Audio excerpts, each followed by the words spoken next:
Hello friends, मैं सुधीर स्वागत करता हूं आप सभी का आपके अपने चैनल स्कोर मैक्स पर। और आज हम डिस्कस करने वाले हैं आपकी MCQ 4 ब्लॉक 2 लीगल इन्वायरमेंट के इम्पोर्टेंट क्वेश्चन आंसर्स। तो सबसे पहला आपका जो क्वेश्चन बनता है, what regulatory policies were prevalent till the mid 80s, explain briefly. Mention 4 measures of direct discretionary government regulations to which the business environment that was subjected till mid 80s। कि mid 80s के time पे या 1980s के time पर हमारी कौन कौन सी policies थी जो कह सकते हैं फोकस में थी, प्रचलन में थी, या जिनका उस टाइम पे यूज़ किया जा रहा था हमारे बिजनेस इन्वायरमेंट में, या कौन से 4 ऐसे मेजर्स लिए गए थे हमारे गवर्नमेंट के थ्रू मिड 80s के बीच में हमारे बिजनेस इन्वायरमेंट को रेगुलेट करने के लिए। तो अगर हम मिड 80s की बात करें, 1980s की बात करें, तो आफ्टर फ्रीडम हमारा जो इंडिपेंडेंस था उसके बाद हमारी कंट्री में कोई भी ऐसा एक बिजनेस इन्वायरमेंट अच्छा नहीं था हमारे पास, ना ही हमारे पास कोई इंफ्रास्ट्रक्चर इतना अच्छा था कि हम वर्ल्ड लेवल पर compete कर सके दूसरी कंट्रीज़ को, अपनी जो नीड है उसको खुद की हम पूरी कर पाएँ। तो उस टाइम पे हमारी जो इकोनॉमी थी पूरी तरह से कह सकते हैं एक रेस्ट्रिक्टेड थी, दूसरी कंट्री हमारी कंट्री मान नहीं सकती थी। अगर हमें किसी दूसरी कंट्री से कोई टेक्नोलॉजी को लेना है तो उसके लिए परमिशन लेनी पड़ा करती गवर्नमेंट से। मैक्सिमम ट्रेड्स हमारी गवर्नमेंट के अंडर ही थे, उनके कंट्रोल में थे। लिमिटेड कह सकते हैं इंडस्ट्रीज थी जिनके अंदर की प्राइवेट पार्टिसिपेंट्स को इन्वाइट किया गया था इन्वेस्टमेंट के लिए। और अगर कोई प्राइवेट इन्वेस्टर्स दूसरी कंट्री से लेकर या फॉरेन कंट्रीज से इन्वेस्टमेंट हमारी कंट्री में लगता था तो उसको भी बहुत सारे रूल्स, रेगुलेशंस, परमिशंस, इन सबको लेना पड़ता था। तो अगर हम बात करें कौन कौन सी पॉलिसीज थी जो कि प्रिविलेंट थी टिल 80s के टाइम पर या मिड 80s के टाइम पर, सबसे पहले उस टाइम पे हमारा जो लाइसेंसिंग का प्रोसेस था वो वेल डिफाइंड सिस्टम था हमारा लाइसेंसिंग का। अगर आप इंडस्ट्रियल लाइसेंस लेना चाहते हो तो आपको किस तरह लिया जाएगा, आपको किस तरह रूल्स, रेगुलेशंस, आपको किन किन पॉलिसीज़ को फॉलो करना पड़ेगा उस लाइसेंस को लेने के लिए, ये सब कुछ आपका किसके अंदर डिस्क्राइब था, इंडस्ट्रीज एक्ट 1951। एक तरह से ये आपका डेवलपमेंट और रेगुलेशन के बारे में बात करता था। इसके अंदर साथ ही ये दिखाता था कि आप कितनी कैपिटल इशू कर सकते हैं अपनी इंडस्ट्री के अंदर, कितनी कैपिटल को इन्वेस्ट कर सकते हैं अपने किसी भी इंडस्ट्री के अंदर, अपने बिजनेस के अंदर। दूसरा था कि आपकी मैक्सिमम जो भी इंडस्ट्रीज हैं वो सारी रेस्ट्रिक्टेड थी प्राइवेट प्लेयर्स के लिए। मैक्सिमम इंडस्ट्रीज सिर्फ पब्लिक सेक्टर्स के लिए थी या गवर्नमेंट सेक्टर्स के लिए थी। मतलब कि आपकी जितनी भी इंडस्ट्रीज थी मैक्सिमम पर गवर्नमेंट का ही रूल था, उन्हीं का ही कंट्रोल था। नेक्स्ट है, अगर आपको अपनी उस टाइम पे एक्सपेंशन बढ़ानी है, एक्सपेंड करना है अपने बिजनेस को, अपनी इंडस्ट्री को बढ़ाना है, तो उसके लिए भी आपको गवर्नमेंट से परमिशन लेनी पड़ा करती। विदाउट उनकी परमिशन के आप अपनी इंडस्ट्री को बढ़ा भी नहीं सकते थे, ना ही उसका मतलब एक्सपेंशन नहीं कर सकते थे आप उसकी कैपेसिटी का कह सकते हैं, एरिया का, या उसके कह सकते हैं फंक्शंस का। नेक्स्ट आपका कि अगर आपको कोई भी प्रोडक्ट दूसरी कंट्री से इंपोर्ट करना है अपने इंडस्ट्रीज के लिए, प्रोडक्शन के लिए, तो उसके लिए आपको पहले एक कह सकते हैं लाइसेंस लेना पड़ता था गवर्नमेंट से कि हाँ मैं इस प्रोडक्ट को दूसरी कंट्री से इंपोर्ट कर रहा हूँ for the purpose of production या अदर पर्पसेज।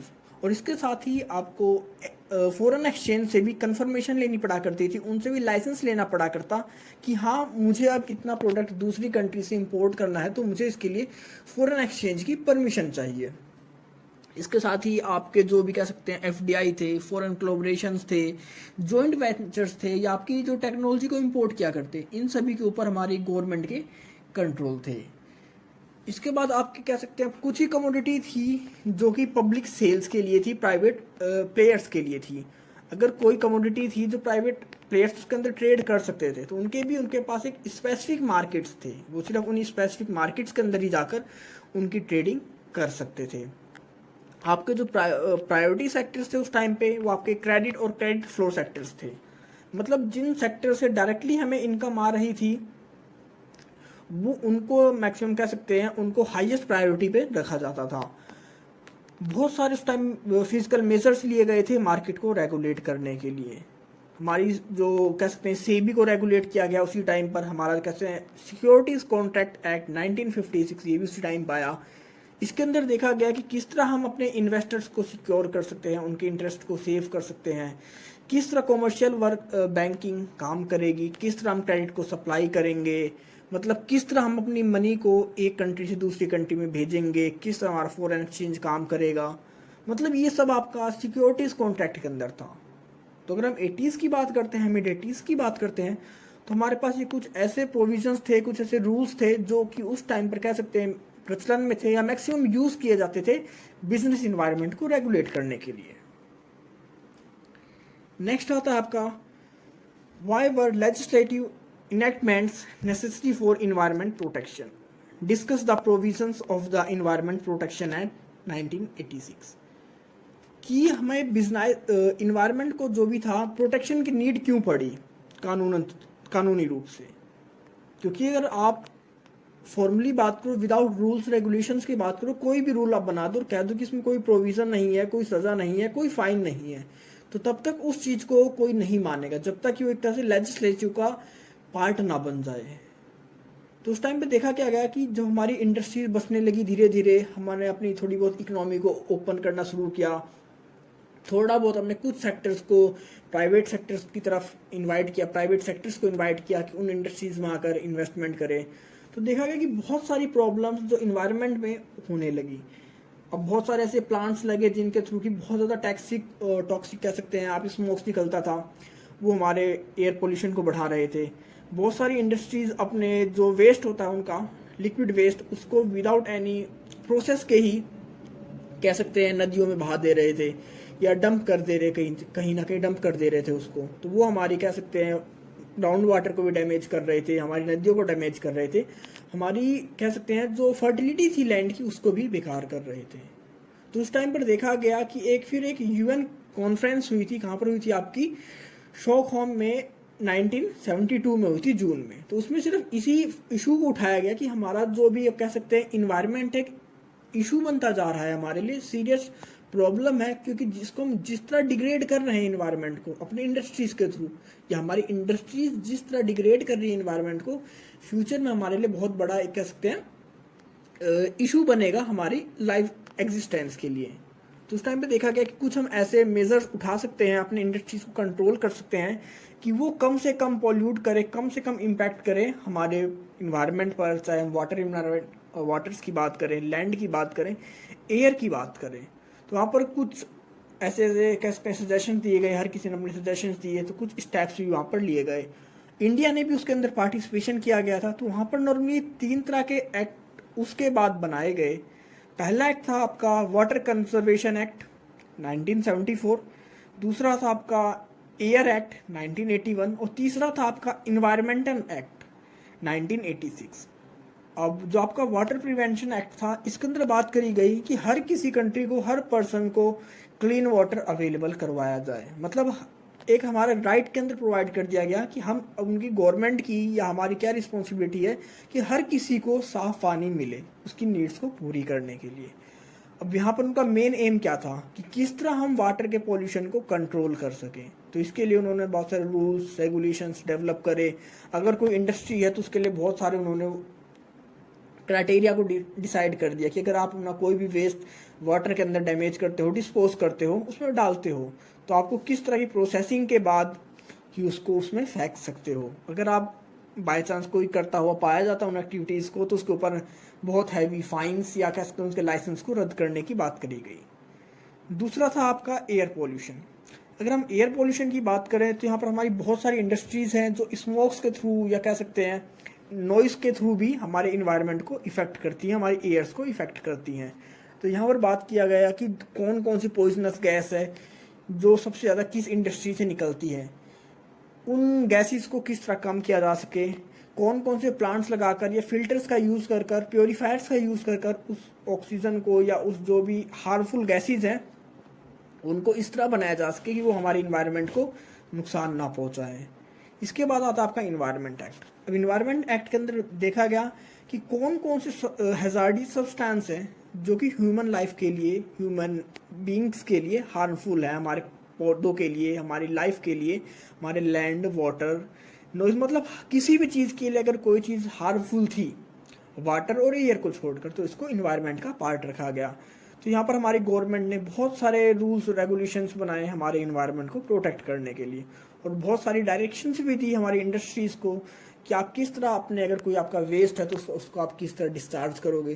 चाहे आप वाटर वेस्ट की बात करो, चाहे आपके हम कह सकते हैं गैसेस की बात करते हैं, सॉलिड वेस्टेज की बात करते हैं, उन सभी के बारे में रूल्स रेगुलेशंस सब कुछ बना दिया गया, किस तरह आप उनका एमिशन करोगे, किस तरह उनका डिस्चार्ज करोगे इन्वायरमेंट में। नेक्स्ट क्वेश्चन आता है आपका, outline the legal regulatory framework in India and enumerate the main provisions of basic business laws. What are the main components of the regulatory framework which is emerging in the India after 1991। तो यहाँ पर बात करी गई है कि 1991 के बाद कौन से रेगुलेटरी फ्रेमवर्क थे जो कि इमर्ज हुए, हमारे सामने आए मेन कंपोनेंट्स के रूप में, या कौन कौन से मेन कंपोनेंट्स हैं जो कि 1991 के बाद हमारे सामने आए रेगुलेटरी फ्रेमवर्क के बिजनेस लॉ के अंदर। तो अगर हम बात करें इंडिया की, तो इंडिया के अंदर जब 1991 आया या 1990 की बात करते हैं, तो उस टाइम हमने अपनी इकोनॉमी को पूरी तरह से ओपन कर दिया गया, लिबरलाइज कर दिया गया। हमने ओवरऑल वर्ल्ड को एज अ ग्लोबल विलेज की तरह ट्रीट करना शुरू करा। हमने एलपीजी की पॉलिसी अपनाई थी, वहाँ पर लिबरलाइजेशन, प्राइवेटाइजेशन और आपका ग्लोबलाइजेशन। अब इसमें था कि हमने बहुत सारे सेक्टर्स को एक तरह से वर्ल्ड लेवल पर ओपन कर दिया। कोई भी कंट्री हमारी कंट्री के अंदर आके इन्वेस्ट कर सकती थी, एफडीआई ला सकती थी, हम किसी भी दूसरी कंट्री से किसी भी टेक्नोलॉजी को कह सकते हैं इंपोर्ट कर सकते थे।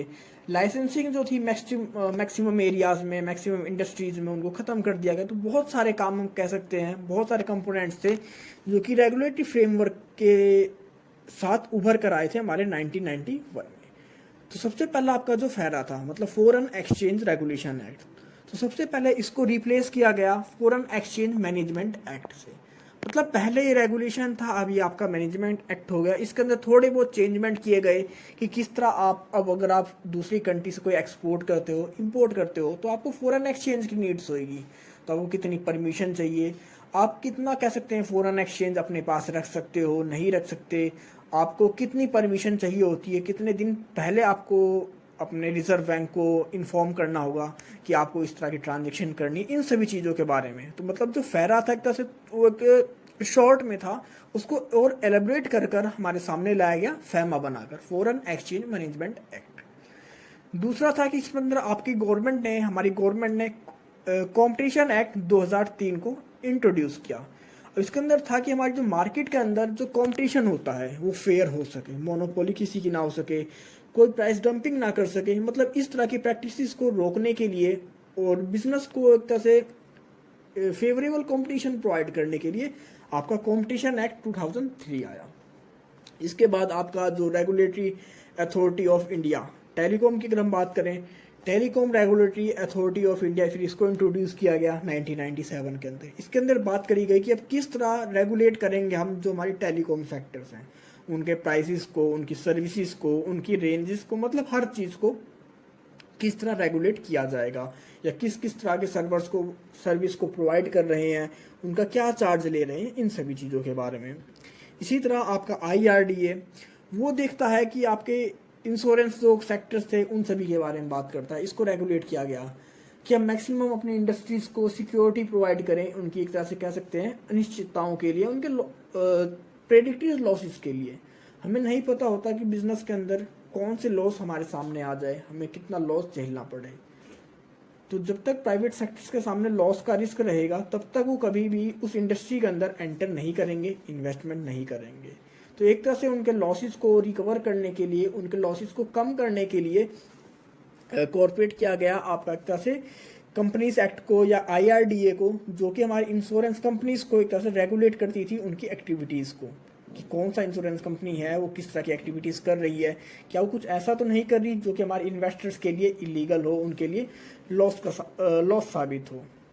इसी के साथ आपके बहुत सारे और भी रिफॉर्म्स आए, जैसे कि आपके इलेक्ट्रिसिटी बोर्ड्स का रेगुलेट किया गया, वहाँ पर गवर्नमेंट पॉलिसीज़ बनाई गई कि आपके माइक्रो लेवल इन्वायरमेंट पर, मैक्रो लेवल इन्वायरमेंट पर, सर्विस सेक्टर्स पर आपके रूरल डेवलपमेंट किस तरह किया जा सके, कौन कौन से इश्यूज़ हैं, उन इश्यूज़ को किस तरह सोल्व आउट किया जा सके।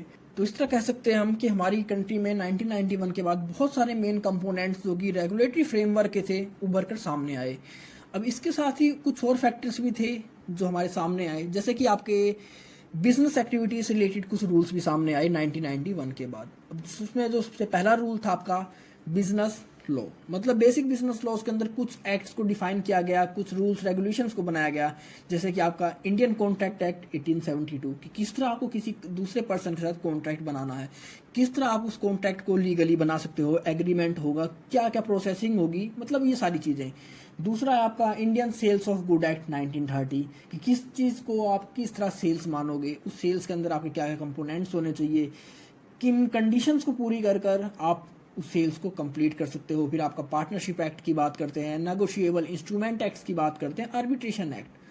इसके बाद आपका जैसे इन्वायरमेंट प्रोटेक्शन एक्ट की बात करी थी, या आप कह सकते हो इन्वायरमेंटल प्रोटेक्शन लॉज की बात करी, कॉर्पोरेट लॉज की बात करी, किस तरह हम किसी भी सिक्योरिटी को, ऑर्गेनाइजेशन को, कॉर्पोरेट्स को उसको सिक्योर करते हैं रेगुलेटरी लॉज के थ्रू, किस तरह हम वहाँ पर जो लेबर्स के इश्यूज हैं उनको बनाते हैं, उनको डेवलप करते हैं, सोल्व आउट करते हैं, बहुत सारे लॉज। तो अगर इनके अंदर हम बेसिक कह सकते हैं जो बिजनेस लॉज की बात करें, जिसमें जैसे हमारा था कि लॉ ऑफ कॉन्ट्रैक्ट, तो इसके अंदर यही बताया गया कि हम किस तरह डील करेंगे किसी भी कॉन्ट्रैक्ट को, किस तरह उसका फॉर्म होता है, उसके अंदर किस तरह जो एग्रीमेंट होते हैं उनको बनाया जाता है, किस तरह वो एनफोर्स होते हैं in the eyes of law, कौन कौन सी चीज़ें इसके अंदर इलीगल होती हैं, इलीगल होती है, किस तरह कोई कॉन्ट्रैक्ट इलीगल बन जाता है, या कौन कौन से कॉन्ट्रैक्ट लीगल होते हैं, इन सभी चीज़ों के बारे में बात करी।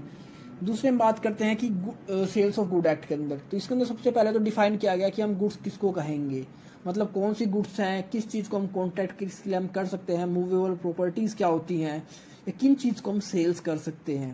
तो ये सारी चीज़ें इसके अंदर बताई गई। इसके बाद आपका पार्टनरशिप एक्ट की बात करते हैं, तो पार्टनरशिप एक्ट को डिफाइन किया गया कि मतलब दो या दो से ज़्यादा पर्सन जब किसी भी कह सकते हैं एक बिजनेस को चलाने के लिए, एक फर्म को चलाने के लिए एक साथ आए अपने प्रॉफिट और लॉस शेयर को, तो इसे पहले से डिफाइन कर कर उसको हम पार्टनरशिप कहते हैं। इसके अंदर किस किस तरह से चलाया जाएगा, कौन से एक्ट्स की हेल्प करेंगे, हमारे पार्टनर की क्या ड्यूटीज़ होंगी, क्या रिस्पॉन्सिबिलिटीज़ होंगी, इन सभी चीज़ों के बारे में बताया गया।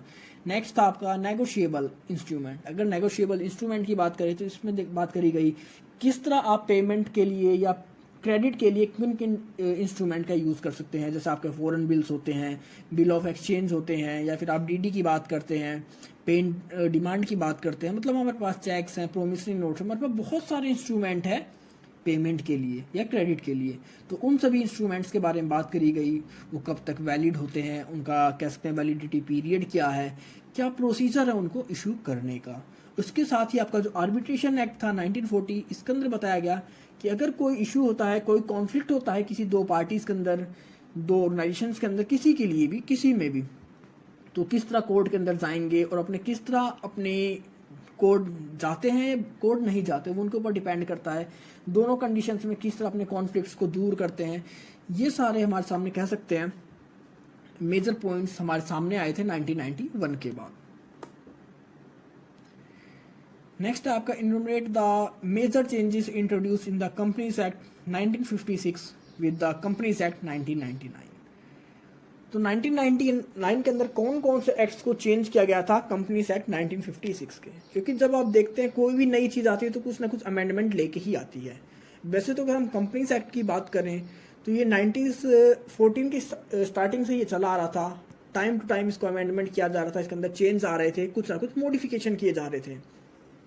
तो अगर हम पहले की बात करते हैं तो हमारा 1993 में आया, 1913 में आया, उसके बाद 14 में, 15 में, 20 में, 32 में, 36 में, फिर आपका 1950 में, 56 में, 99 में। तो ये हो क्या रहा था यहाँ पर, मतलब ईयर बाय ईयर हमारा जो कह सकते हैं जो प्रोसीजर था, हमारा जो स्ट्रक्चर था, हम उसको चेंज कर रहे थे, कंटिन्यू मॉडिफाई कर रहे थे अपनी नीड के हिसाब से। क्योंकि जब हमें फ्रीडम मिली तो उस टाइम हमारे पास ना तो इतना अच्छा इंफ्रास्ट्रक्चर था और ना ही हमारी इतनी अच्छी कंडीशंस थी किसी भी इंडस्ट्री के अंदर, बिजनेस के अंदर, कि हम अपनी नीड्स को भी पूरी कर सकें। तो जैसे जैसे हमारी नीड्स पूरी हो जा रही थी, या जैसे जैसे हम इस कैपेबल बन रहे थे कि हम उस चीज़ के अंदर और बेटर कर सके, कम्पीट कर सके दूसरों को, तो अपने रूल्स को, रेगुलेशंस को मॉडिफाई करते जा रहे थे। तो अगर हम मेजर चेंजेस की बात करें जो कि 1990 के अंदर देखे गए थे, तो इसमें सबसे पहला था कि आपका किस तरह आप किसी भी कंपनी की फॉर्मेशन करोगे, किस तरह आपका फॉर्मेट होगा प्रमोशन का। डिफाइन किया गया आपकी कैपिटल स्ट्रक्चर को कि कंपनी अगर कोई स्टार्ट होती है उसका कैपिटल स्ट्रक्चर क्या होगा, मतलब अगर उसका इक्विटी शेयर्स हैं, प्रेफरेंस शेयर्स है, उसकी पेड अप कैपिटल कितनी है, मतलब हर चीज़ को डिफाइन किया गया कि क्या चीज़ क्या होगी, उसको कितना हम इशू कर सकते हैं। इसके साथ ही आपकी जो बोर्ड की मीटिंग होती है, जो कंपनी मीटिंग्स होती हैं, उनका प्रोसीजर क्या होगा, किस तरह वो मीटिंग्स करी जाएंगी, उनमें क्या क्या डिसीजंस लिए जा सकते हैं, उन मीटिंग्स को कहते हैं, चेयरपर्सन कौन होगा, या अगर आपकी कंपनी की, आपके ऑर्गेनाइजेशन की ऑडिट होती है तो ऑडिट किस तरह होगी, कंपनीज के अकाउंट किस तरह चेक किए जाएंगे, इन सभी चीज़ों के बारे में ये सभी मेजर अमेंडमेंट थे जो कि हमारे 1999 के अंदर देखे गए थे। तो अगर हम बेसिक फ्रेमवर्क की बात करते हैं, सिर्फ जो कंपनी लॉस के बेसिक फ्रेमवर्क थे उनके अंदर क्या क्या चेंजमेंट आया, तो उनकी बातें कर लेते हैं। The company laws which are part of the companies act 1956 consist of 777 sections and 15 schedules. There are many provisions made in Act that provisions ample space for formation and registration of companies. It also defines the contents of memorandum, articles, and prospectus. Penalties and misstatement in prospectus make provisions for share and share capital in case if there are increase or decrease in share capital. Hold general body meetings and also helps in the constitution of board and a board of directors.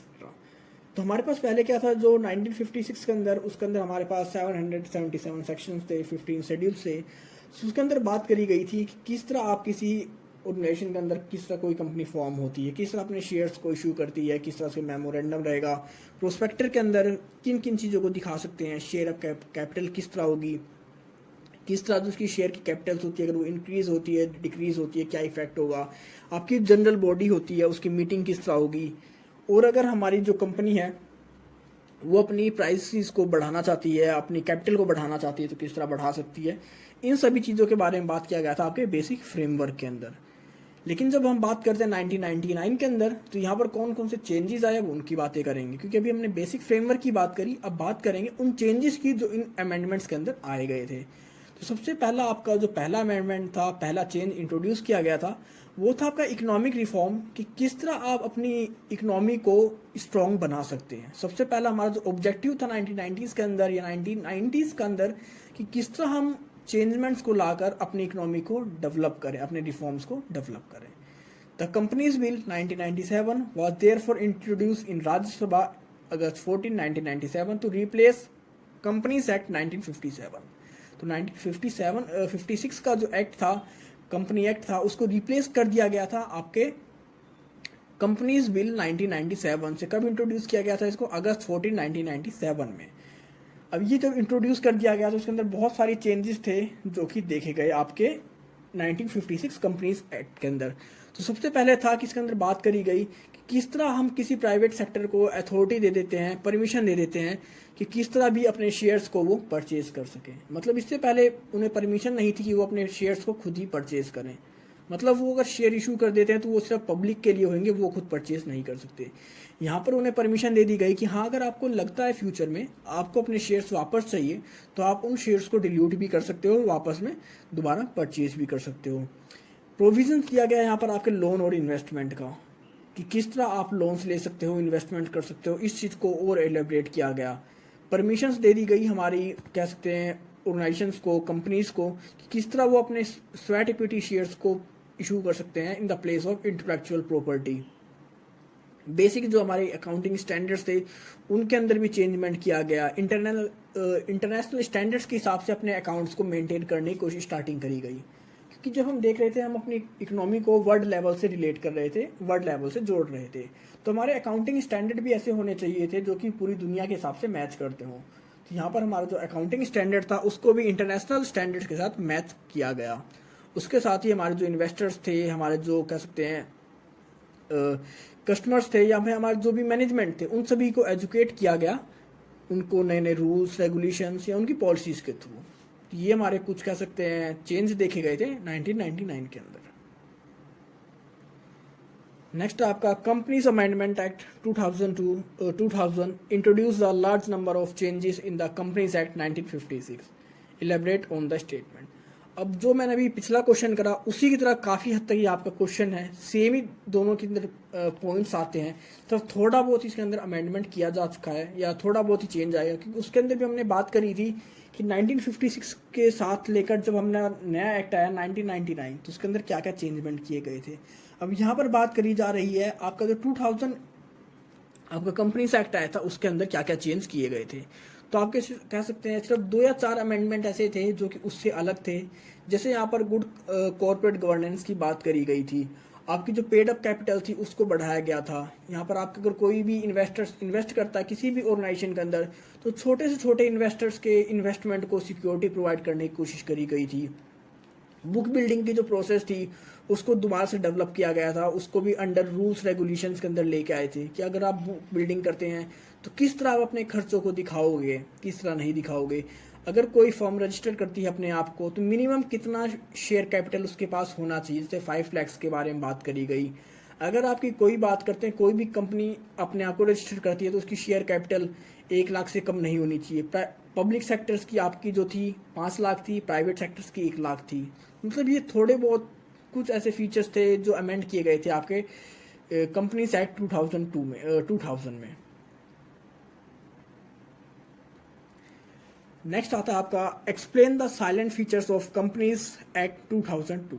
अगर हम companies act 2002 की बात करें, जिसके अंदर कौन कौन से फीचर्स थे, सबसे पहला था आपका formation of national company law tribunal.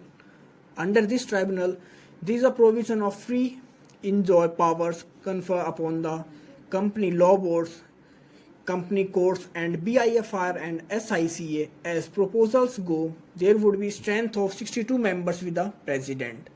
It works with the benches with aims to avoid multiplicity of litigation. अब इसमें अंदर बात करी गई है, खुद का एक ट्राइब्यूनल को फॉर्म कर दिया गया था यहाँ पर कंपनीज के लिए, मतलब formation of national company law tribunal, क्योंकि अभी तक हमारे पास कोई एक स्पेसिफिक ट्राइब्यूनल नहीं था हमारी लिटिगेशंस को, आर्बिट्रेशंस को सोल्व आउट करने के लिए। तो 2002 में हमारा जो कंपनीज एक्ट आया, इसके अंदर फॉर्म किया गया नेशनल कंपनी लॉ ट्राइब्यूनल को। दूसरा था आपका रिहेबिटेशन ऑफ रिवाइवल फंड। अगर हमारा जो रिवाइवल या कह सकते हैं एक फंड को हम एज अपनी सिक्योरिटी सेव करते थे इन फ्यूचर में रिहेबिलिटेशन को या रिवाइवल के लिए, तो वो फंड जो था हमारा वो 0.005% था, उसको 1% तक या क्यों कहें 0.1% तक बढ़ा दिया गया। मतलब कोई फंड था इनका, अगर फ्यूचर में बिजनेस अपने आप को रिवाइवल के लिए उसे कोई नीड होती है फंड्स की, या रिहेबिलिटेशन के लिए उसे फंड होती है नीड होती है फंड्स की, तो पहले हमारा जो इसका जो एक एक्सेस था, हमारा जो कंट्रीब्यूशन रहा करता वो 0.005% रहा करता, उसको इंक्रीज कर दिया गया था 0.1% तक एनुअली टर्नओवर के अंदर। इसके बाद आपका additional grounding for winding up.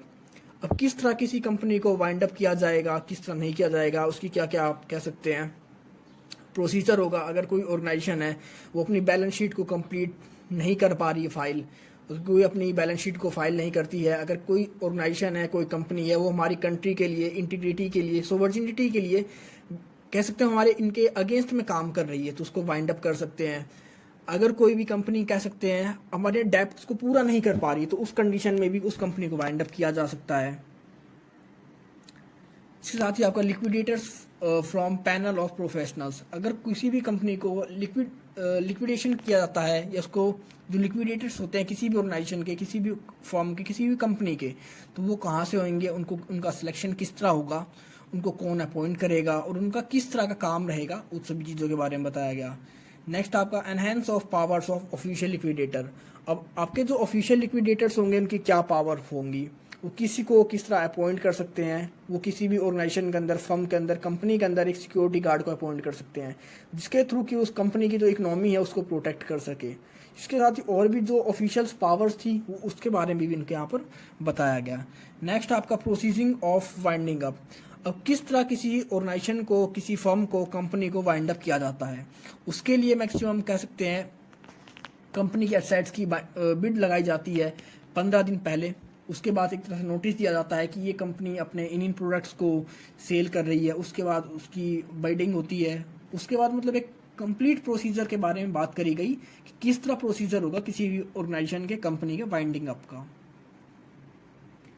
Next आपका state some of the important amendment proposed under companies amendment act 2003।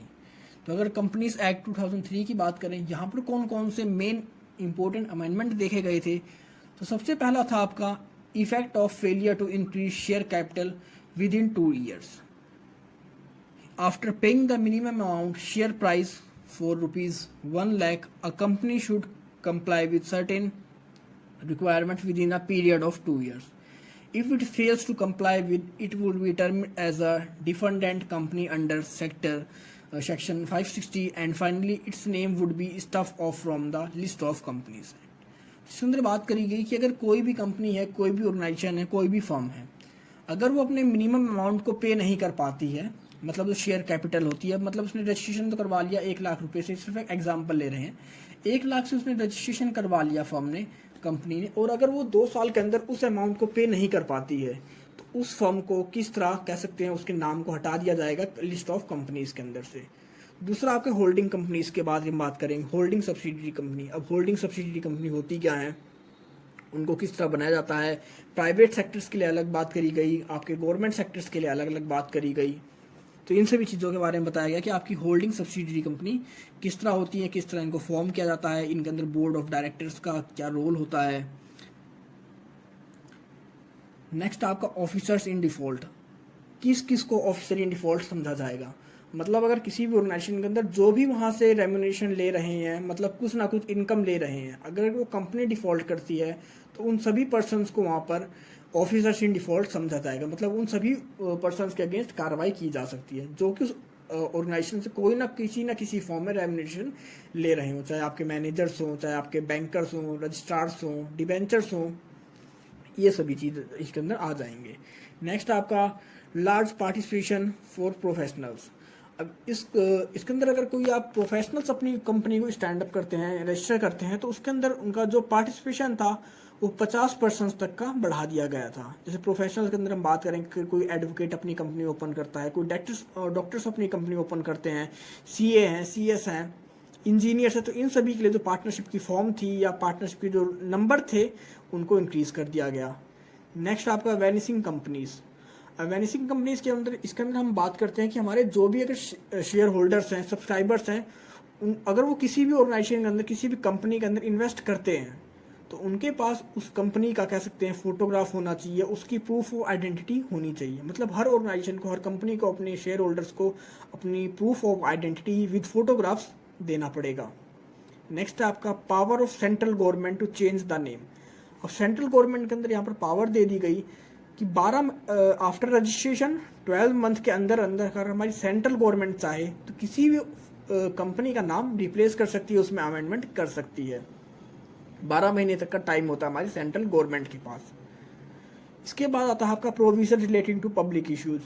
और इसमें बात की जाती है कि हम किस तरह अपने शेयर्स को इशू करेंगे, प्रोस्पेक्टस के थ्रू, शेयर होल्डर्स के थ्रू, ब्रोकर्स के थ्रू, या कह सकते हैं कोई भी थर्ड पार्टीज के थ्रू। तो उनको किस तरह इशू किया जाएगा, कितना कमीशन रहेगा, कितना हमारा अलॉटमेंट करेंगे, फिर हम कह सकते हैं फोरफिटेड का, अगर कोई फोरफिट करना है शेयर्स को तो उसका क्या प्रोसीजर रहेगा, उन सभी चीज़ों के बारे में।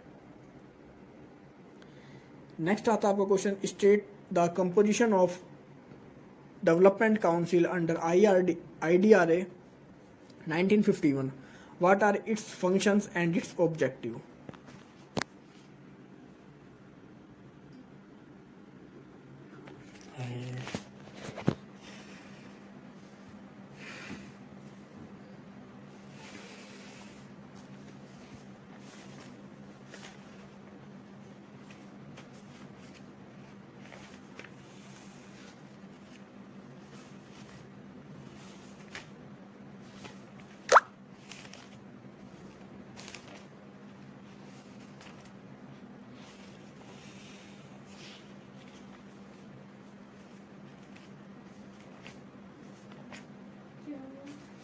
मेरे को देखो, मुझे लग रहा था थोड़ा सा गलत है ये, बस और कुछ नहीं।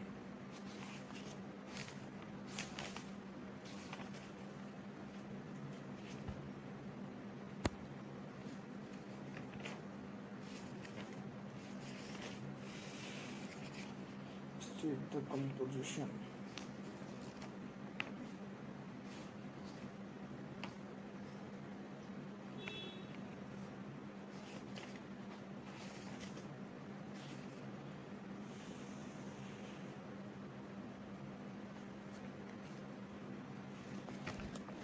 ठीक है। नेक्स्ट आता है आपका state the composition of development council under IDRA 1951, what are its functions and its objective. तुम्हारे क्या कंपोजिशन थे डेवलपमेंट काउंसिल के अंडर IDRA 1951 के, और इसके क्या फंक्शंस थे, क्या ऑब्जेक्टिव थे। तो अगर हम बात करते हैं जितनी भी हमारी कंपनीज हैं वो सभी किसके अंदर काम करती हैं, हमारे एक लीगल इन्वायरमेंट होता है उनको कंस्टिट्यूट करने के लिए। All the companies operate under different laws that constitute a legal environment. तो हर कंपनी को कोई ना कोई लॉ होता है जो उस कंपनी को ऑर्गेनाइज करता है, उसको कंट्रोल करता है, उसको ऑपरेट करता है। The government of India brought under अब the process of registration and licensing for ensure smooth functioning of industries in India. तो हमारी गवर्नमेंट ने एक रूल्स रेगुलेशन एक्ट लेकर आए लाइसेंसिंग और रजिस्ट्रेशन प्रोसेस के लिए, क्योंकि जब तक हमारे पास लाइसेंसिंग प्रोसेस, रजिस्ट्रेशन प्रोसेस नहीं होगी फ्लुएंटली, तब तक हमारी जो ऑर्गेनाइजेशंस हैं, हमारी फर्म्स है, ओपन नहीं हो पाएंगी स्मूथली। तो इसके लिए कुछ रूल्स रेगुलेशंस हमें चाहिए थे, कुछ अलग अलग डिपार्टमेंट्स चाहिए थे, अलग काउंसिल चाहिए थी जो इन सभी काम्स को, रेगुलेशंस को चला सके, इनको कंट्रोल कर सके, या इनकी जो भी डेवलपमेंट की एक्टिविटीज़ हैं उनको कंप्लीट कर सके। इसमें आ रहा था इंडस्ट्रियल या इंडस्ट्री डेवलपमेंट एक्ट 1951। तो इसके अंदर बात करी गई किस तरह इंडस्ट्रीज के डेवलपमेंट को रेगुलेट किया जाए, किस तरह उनको कंट्रोल किया जा सके। उनका मेन एम यही था। तो मतलब जो इंडस्ट्रियल डेवलपमेंट एक्ट 1951 था, इसका मेन एम था कि किस तरह इंडस्ट्रीज के डेवलपमेंट को कंट्रोल किया जा सके, उनको रेगुलेट किया जा सके। कौन कौन सी हमारी इंडस्ट्रीज है जिनको कि इनके अंदर इंक्लूड किया जाएगा, इन सभी फैक्टर्स के बारे में बात करी गई। ये आपका कह सकते हैं एनफोर्स हुआ, पावर में आया 8 मई 1952 को। जिसके अंदर आपके बारे में बात करी गई कि किस तरह हम किसी भी इंडस्ट्री के अंदर इन्वेस्टमेंट करते हैं, किस तरह का हमारा प्रोडक्शन प्लान होगा, हमारे प्रोटेक्शन, अगर कोई छोटा इन्वेस्टर्स है, कोई एंटरप्रेन्योर है, कोई हमारे शेयर होल्डर से इन्वेस्ट करते हैं किसी कंपनी के अंदर, तो उनको किस तरह प्रोटेक्शन दी जाएगी, हमारी कोई भी जो मोनोपोली है वो क्रिएट ना हो, ओनरशिप किस तरह होगी, और आपके जो डेवलपमेंट है रीजनल का वो किस तरह किया जाएगा। ये सब कंपोजिशंस थे आपके डेवलपमेंट काउंसिल के अंडर IDRA 1951। तो नॉर्मली इसके अंदर यही देखा गया था किस तरह अपने डेवलपमेंट को बढ़ाया जा सके। तो इनका अगर हम फंक्शंस की बात करें तो इनका फंक्शन तो यही था मेन, किस तरह हम अपने डेवलपमेंट को बढ़ाएं। इसके अंदर पहले हमारी 37 इंडस्ट्रीज थी इस कंट्रोल के अंदर, इन रूल्स रेगुलेशंस के अंदर। अब उनको बढ़ाकर 17 इंडस्ट्रीज तक कर दिया गया था। मतलब अब आपका जो कह सकते हैं इंडस्ट्रीज डेवलपमेंट एक्ट था 1951, जो एक्ट था हमारा, इसके अंदर पहले तो 37 इंडस्ट्रीज आती थी, बाद में वहाँ पर 17 इंडस्ट्रीज को इंक्लूड कर दिया गया। मतलब अब वो रेगुलेट करेंगे, कंट्रोल करेंगे 70 इंडस्ट्रीज को। अब इन इंडस्ट्रीज के अंदर कितनी हमारी फिक्स एसेट्स होनी चाहिए, अगर कोई फिक्स एसेट्स कितनी लेकर आता है, जैसे अगर कोई 10 लाख की फिक्स एसेट्स लेकर आता है तो उसको लाइसेंस फीस या लाइसेंसिंग जो प्रोसेस होती है वो नहीं करनी पड़ेगी। हम कह सकते हैं किसके ऊपर अप्लीकेबल करेंगे, अगर किसी भी कंपनी के अंदर 50 से ज़्यादा लेबर काम करते हैं तो उन सभी के ऊपर हमारे ये रूल्स रेगुलेशंस अप्लाई होंगे। बात करी गई कि हम कितने करोड़ के एसेट्स होंगे, हमारा क्या एलोकेशंस होगा हमारी इंडस्ट्रीज़ का, हम अब किस तरह अपने फैरा का यूज़ करेंगे। MRTP हमारा जो कह सकते हैं मोनोपोली रेस्ट्रिक्टेड पॉलिसीज़ होती हैं कि मोनोपोली को किस तरह हटाया जा सके, ख़त्म किया जा सके, उन सभी के बारे में इसमें बात करी गई थी। तो नॉर्मली अगर इसकी बात करें इसका क्या कंपोजिशन था, क्या फंक्शन था, ऑब्जेक्टिव था, तो इनका फंक्शन था कि हम किस तरह अपने डेवलपमेंट को बढ़ाएं। Development in the perspective of regional development, कह सकते हैं स्टेट्स डेवलपमेंट, नेशनल डेवलपमेंट। अब नेक्स्ट आपका what is an industrial licence, innovate the circumstances under which it is necessary. और नेक्स्ट आता है आपका when is registration of an industry is undertaking not necessary. तो इंडस्ट्रियल लाइसेंस क्या होता है, किन किन केसेस में ये ज़रूरी होता है और किन केसेस में ये ज़रूरी नहीं होता। तो अगर हम लाइसेंस की बात करें तो लाइसेंस होता क्या है, जैसे एक परमिशन होती है गवर्नमेंट की तरफ से कि हाँ आपको उस वर्क को करने की परमिशन दे दी गई। जब हम इंडस्ट्रियल लाइसेंस की बात करते हैं तो आपको इंडस्ट्रीज को इस्टेब्लिश करने की, उसके ऑपरेशन को करने की, प्रोडक्शन करने की या सेल्स करने की परमिशन जब गवर्नमेंट अपनी तरफ से आपको दे देती है, उससे जुड़े हुए मतलब जो भी काम होते हैं इंडस्ट्रीज के अंदर, अगर आपको उन काम की परमिशन गवर्नमेंट देती है तो उसी को हम क्या कहते हैं, इंडस्ट्रियल लाइसेंस। इसके अंदर हमारी जो गवर्नमेंट है वो रेगुलेट करती है कितने सेक्टर्स को लाइसेंस देना है, किस किस को लाइसेंस देना है और उनको क्या क्या प्रिविलेज देने हैं, उन सभी के बारे में। तो नॉर्मली हमारे पास दो तरह के सेक्टर्स आते हैं, दो तरह के नॉर्म्स है। एक नॉर्म्स है जहाँ पर कि किसी भी कंपनी के लिए रजिस्ट्रेशन करवाना ज़रूरी है, उसके लिए लाइसेंस लेना ज़रूरी है, और दूसरी कुछ ऐसी फैक्ट्रीज़ हैं जहाँ पर लाइसेंस लेना ज़रूरी नहीं है। तो सबसे पहले हम बात करते हैं किन के लिए लाइसेंस कंपलसरी है। तो अगर आप कोई भी नई एंटिटी बना रहे हैं, कोई नई इंडस्ट्री स्टैब्लिश कर रहे हैं, तो वहाँ पर आपके लिए लाइसेंस लेना ज़रूरी है। और कौन कौन सी इंडस्ट्री थी लाइसेंस के लिए? जैसे आपकी सिगार्स है, सिगरेट्स है, एल्कोहलिक है, टोबैको मैन्युफैक्चरर्स है, इलेक्ट्रॉनिक्स हैं, मतलब डिफेंस मैन्युफैक्चरिंग है। मतलब ये कुछ ऐसी बात कर ऐसी इंडस्ट्री थी जिनके लिए कि लाइसेंस आपका हरदम कंपलसरी था। आपको बिना लाइसेंस के आप इन सभी सेक्टर्स के अंदर इंडस्ट्री को इस्टेब्लिश नहीं कर सकते। दूसरा था कि अगर आप अपनी हो सकता है आपने पहले लाइसेंस ले रखा हो अपनी कंपनी का, लेकिन आप किसी नए प्रोडक्ट को इंट्रोड्यूस करना चाह रहे हैं, तो उस कंडीशन में भी आपको लाइसेंस लेना पड़ेगा उस नए प्रोडक्ट के लिए। तीसरा है, अगर आपकी हो सकता है आपका कोई जो फर्म था, आपका जो प्लांट था, वो सिर्फ एक लिमिटेड एरिया के अंदर इस्टेब्लिश था, लिमिटेड एरिया के अंदर था आपका प्लांट। अब आप अपने एरिया को बढ़ाना चाह रहे हो, अपने ऑपरेशन फील्ड को बढ़ाना चाह रहे हो, तो उसके लिए भी आपको लाइसेंस लेना पड़ेगा। हो सकता है आपका अभी तक जो भी आप काम कर रहे थे, आपकी रजिस्ट्रेबल एंट्री या एंटिटी ना रही हो आपके पास, मतलब आपके पास फर्म तो आपकी स्टैब्लिश थी, आपका बिजनेस भी पुराना है, लेकिन आपके पास अभी तक रजिस्ट्रेबल एंटिटी ना हो, मतलब आप जैसे रजिस्टर्ड ना हो, तो उस कंडीशन में भी लाइसेंस कंपलसरी था। नेक्स्ट आपका, अगर आप अपनी लोकेशन को चेंज करते हैं, मतलब हो सकता है आप पहले दिल्ली में हो, आप अपनी लोकेशन को मुंबई शिफ्ट करना चाह रहे हैं, तो उस कंडीशन में भी आपको इंडस्ट्रियल लाइसेंस लेना पड़ेगा, रजिस्ट्रेशन दोबारा से करवाना पड़ेगा। जो भी फॉर्मेलिटीज़ होती हैं वो सारी आपको कंप्लीट करनी पड़ेंगी, क्योंकि आप अपने आप जोग्राफिकल एरिया को भी कंटिन्यू चेंज कर रहे हैं एक जगह से दूसरी जगह पर। और दूसरा होता है, if the registration have been revoke, अगर आपके रजिस्ट्रेशन के ऊपर कोई केस हो जाता है, मतलब कोई सुनवाई होती है, कोई पार्टनर आपका था पहले वो चला जाता है, तो उसके लिए आपको फिर दोबारा बाद में आपको नए सिरे से इंडस्ट्रियल लाइसेंस लेना होता है। अब ये कुछ ऐसे सेक्टर्स हैं जहां पर आपको लाइसेंस लेने की नीड होती ही नहीं, ना आप कह सकते हैं ना रजिस्ट्रेशन की नीड होती है। Under the purview of the 6 licence units, हमारे पास यहाँ पर कुछ ऐसी यूनिट्स डिसाइड करी गई थी, डिक्लेयर करी गई थी कि भी आपको इससे पहले हमने जितने भी देखे, अगर आप उनसे नहीं हो तो फिर मतलब आपको लाइसेंस लेने की नीड नहीं है। दूसरा है आपका कि अगर आपका if the manufacturers want to carry out the manufacturing in I factory that does not fall under definition factory under section 30, अगर हमारा जो डेफिनेशन है हमारी किसकी, फैक्ट्री की, अगर कोई भी आप काम कर रहे हो और वो उस डेफिनेशन के अंदर नहीं आता, तो भी आपको नीड नहीं है लाइसेंस लेने की। अगर आप बात करते हैं, if the item of manufactures fails to fall within definition in new article, अगर आपका कोई भी नया आर्टिकल है और वो किसी भी नए आर्टिकल की डेफिनेशन के अंदर नहीं आता, तो भी आपको नीड नहीं है उसके लाइसेंस की।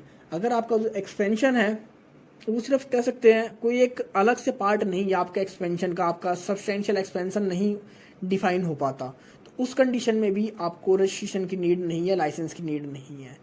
अगर आपका जो प्रोजेक्ट है उसकी जो असेट्स है 25 करोड़ तक की है, कहाँ पर लोकेटेड हो, नॉन बैकवर्ड एरियाज के अंदर, और अगर हम बात करें 75 करोड़ की अगर हो सेंट्रल बैकवर्ड एरियाज के अंदर, अगर आपके प्रोजेक्ट्स की इतनी वैल्यू है उनके असेट्स की, तो भी आपको लाइसेंस की नीड नहीं होती।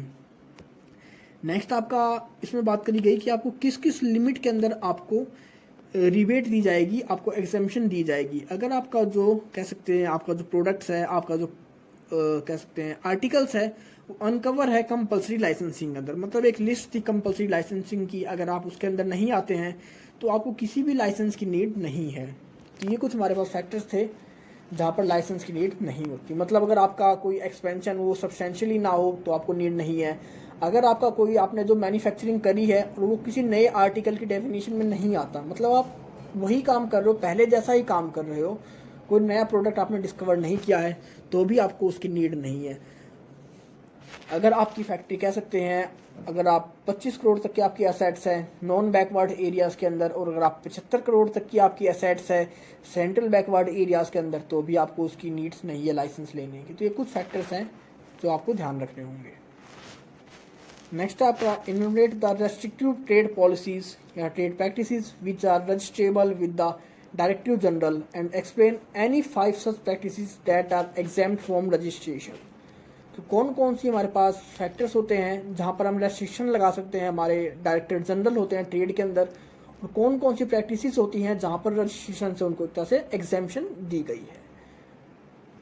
तो जैसे कह सकते हैं हमारे जो डायरेक्टर जनरल होते हैं इनके पास परमिशंस होती है हमारे किसी भी ट्रेड को रजिस्ट्रेशन की, उसको रजिस्ट्रेशन नंबर यही प्रोवाइड करते हैं, उसको कौन कौन सी परमिशंस देनी है, उनके ऊपर किस तरह रेस्ट्रिक्शंस लगा सकते हैं उनके ट्रेड के ऊपर। तो सबसे पहला है आपका रिफ्यूज़ल टू डील। अगर रिफ्यूज़ल टू डील की बात करें, इसके अंदर होता है एग्रीमेंट कि अगर हमने किसी से एग्रीमेंट कर लिया रिफ्यूज़ल टू डील का, तो वहाँ पर वो रेस्ट्रिक्शंस लगा सकते हैं उसके गुड्स के परचेज करने पर या सेल्स करने पर।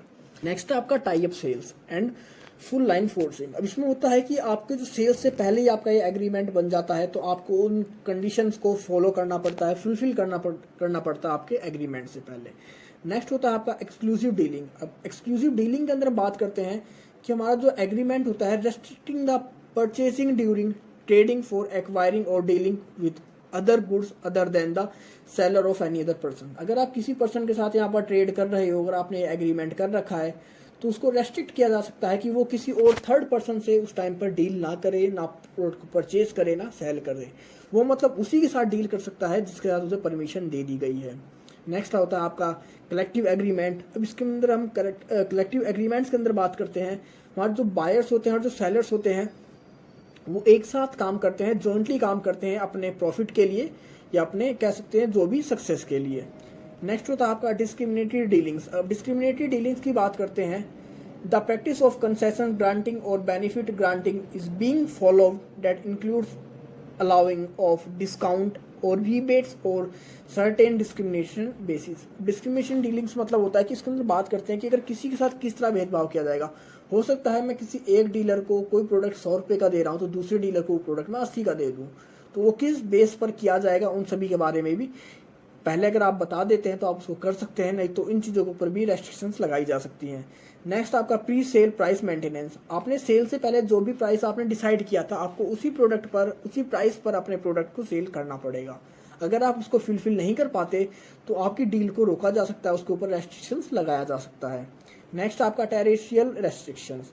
अब यहाँ पर बात करी जाती है कि आपका जो सप्लाई ऑफ गुड्स होता है वो किस एरिया के अंदर होएगा। मतलब एग्रीमेंट के अंदर हम ये भी बात करते हैं कि किस एरिया के अंदर अपने गुड्स की जो सप्लाई होती है उसको ट्रांसफ़र करेंगे, तो इसके हिसाब से भी उसके अंदर रेस्ट्रिक्शंस लगाई जा सकती हैं। नेक्स्ट आपका कंट्रोलिंग मैन्युफैक्चरिंग प्रोसेस। तो आपकी जो मैन्युफैक्चरिंग प्रोसेस होती है वो तक कह सकते हैं कि पूरी की पूरी रोकी जा सकती है। हो सकता है आपने अपना जो मेथड है वो चेंज किया हो या कोई भी आपने चेंजमेंट लाया हो अपने during process of manufacturing of good. Next होता है आपका बॉयकॉट। अगर आप बॉयकॉट करते हैं तो वहाँ पर भी रेस्ट्रिक्शंस लगाई जा सकती है उस प्रोडक्ट के ऊपर, उस सेलर के ऊपर, उस बायर के ऊपर कि उससे कोई भी परचेज ना करे या उसको कोई सेल्स ना करे। ये नॉर्मली हमारी जो ट्रेड एसोसिएशंस होती है उनके थ्रू यूज़ किया जाता है। नेक्स्ट आपका प्रीडेटरी प्राइसिंग। अगर प्रीडेटरी प्राइसिंग की बात करें तो यहाँ पर एक तरह से एग्रीमेंट होता है हमारे सेलर्स और बायर्स का आपस के दोनों का एक दूसरे के साथ कि वो किस प्राइस पर अपने प्रोडक्ट्स को सेल्स करेंगे एक दूसरे के ऊपर। अगर वो उन चीज़ों को फुलफिल नहीं करते तो वहाँ पर भी उनके ऊपर रेस्ट्रिक्शंस लगाया जा सकता है। नेक्स्ट आपका restrictive on class of supplier from home the products are purchase. इसमें होता है कि there is a strict restrictions on number of whole sellers of dealers who are selling the goods. तो यहाँ पर बहुत सारे जो आपके होल सेलर्स होते हैं उनके ऊपर रेस्ट्रिक्शंस लगा दिया जाता है सेम सप्लायर्स के ऊपर। हो सकता है कोई एक ही प्रोडक्ट हो 10 तरह के सप्लायर्स पर सेल कर रहे हो तो वहाँ पर किसी 2 या 4 के ऊपर रेस्ट्रिक्शंस लगा दिया जाएगा जिसके थ्रू कि वहाँ पर जो कह सकते हैं जो प्रॉफिट हो वो सही हो और उनके आपस में कोई कॉन्फ्लिक्ट ज़्यादा ना फैले। नेक्स्ट आपका अब्सेंटिज्म फ्रॉम बिड्स इन ऑक्शन। अगर किसी भी ऑक्शन के अंदर बिड्स नहीं लगती तो वहाँ पर जो कह सकते हैं ट्रेड होगा उसके ऊपर भी रोक लगाई जा सकती है। अब इसके साथ ही कहाँ पर हमारी इन रोकों को नहीं लगाया जा सकता, जहाँ कहाँ पर ये रेस्ट्रिक्शंस अप्लाई नहीं होगी।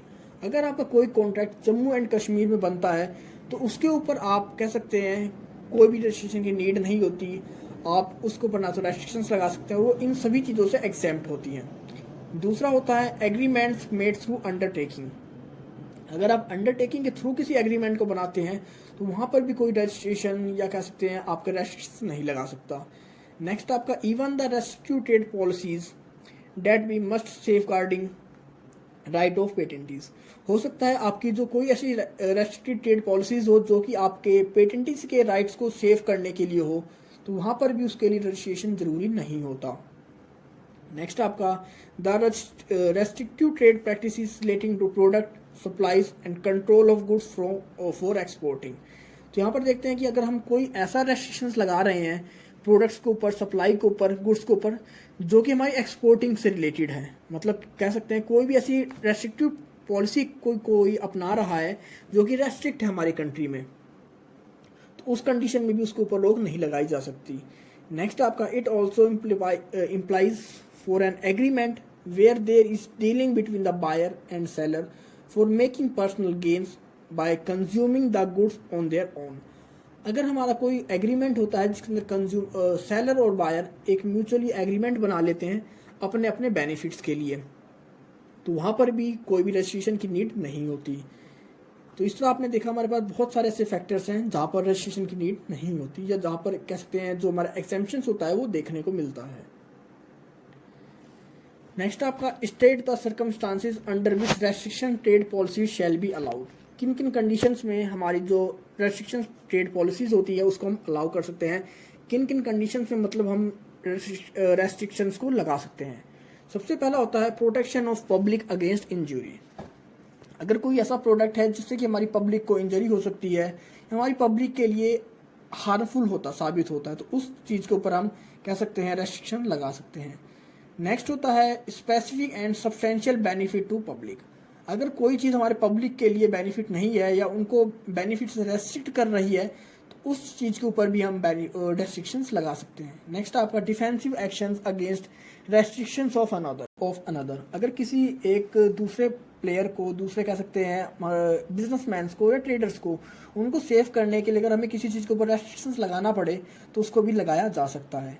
आप देखते हैं कि आपका अगर कोई भी किस तरह के हमारे नेगोशिएबल फेयर टर्म्स का यूज़ करते हैं हमारे लार्ज सप्लायर्स, प्रोड्यूसर्स, तो उनको रोक सकते हैं।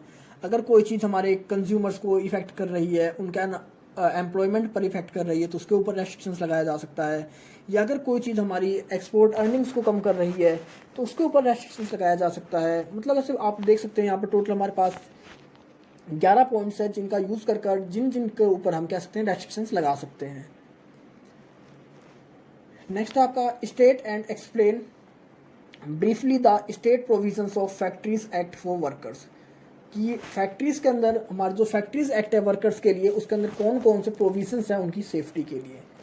तो अगर हम प्रोविजंस की बात करें तो सबसे पहला जो प्रोविज़न आता है उनका हेल्थ का आता है।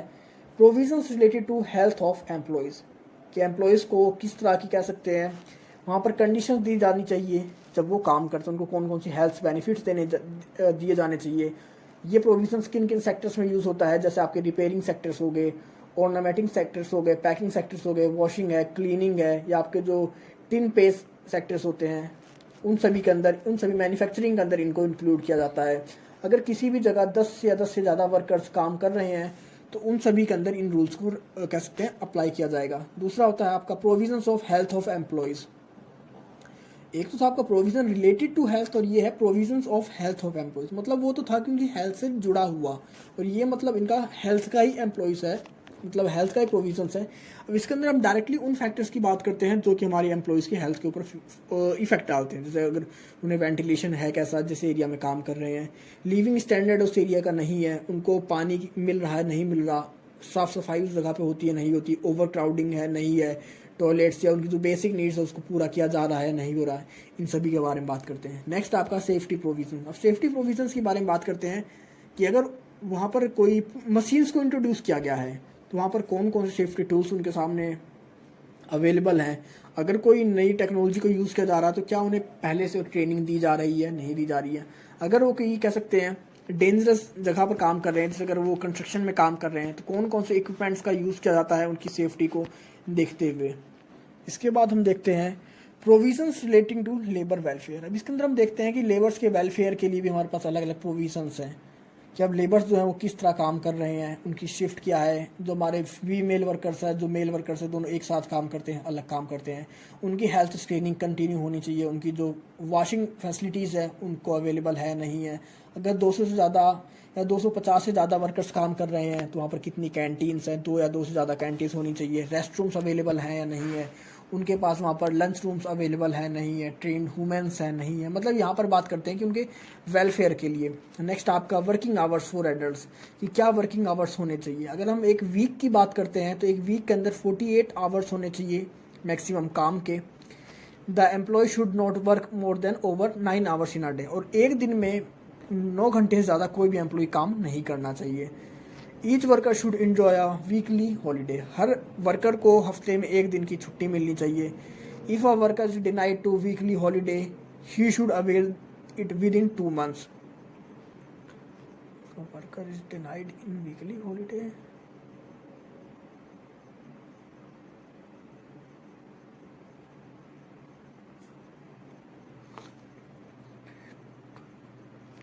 और अगर कोई भी हमारे यहाँ पर कह सकते हैं कोई भी वर्कर्स है वो एडिशनल काम करता है, एक्स्ट्रा काम करता है, अपने ओवर टाइम करता है, तो उसको उस ओवर टाइम के लिए एक्स्ट्रा सैलरी दी जाए, एक्स्ट्रा इंसेंटिव दिए जाएँ।